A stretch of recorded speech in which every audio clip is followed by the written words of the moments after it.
how to remember information that you read from a textbook. Now, and it's a lot easier than you might think.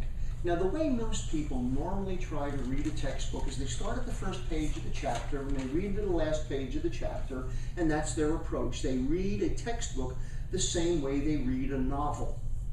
Bad idea. It doesn't stay in your head.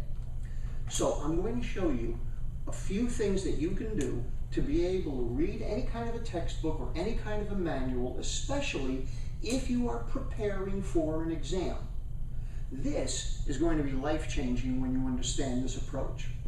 So, the first thing that you do, what you're going to do is you are simply going to take the beginning of the chapter and you're going to turn page after page after page, and you're just going to look to see what's on each page. You're not going to read anything. You are just going to look at what the pictures are. It's going to give you a sense of how long is the chapter, how much is there words compared to images, what are there going to be graphs, does anything jump out at you?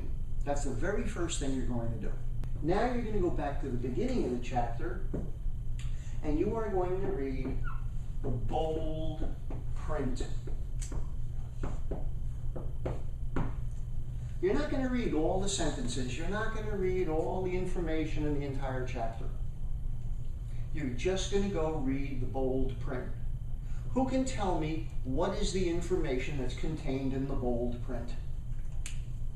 Stuff they want you to remember and see. Stuff they want you to see. The stuff that they put in bold print for a reason. This is the titles. These are the subtitles. These are the topic headings. These are how they broke down the information within that chapter. In other words, they're going to break it down for you. So now you're kind of understanding how this stuff fits together. You're going to go through one more time before you read the chapter. You're going to read the first and last sentence in each paragraph. The first sentence of a paragraph is the introduction. Is a quick overview. The first sentence of a paragraph gives you an indication as to what the rest of the paragraph is about.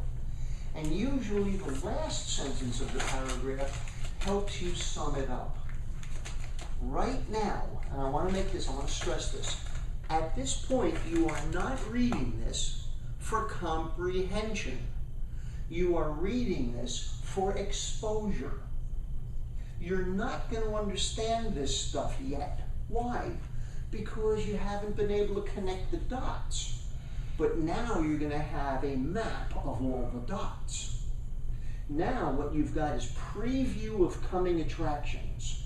Now your brain is set up for here's what you're going to get. Now you read the chapter and take notes on it. Let me tell you, if you follow this formula, you'll only need to go through the chapter like this once.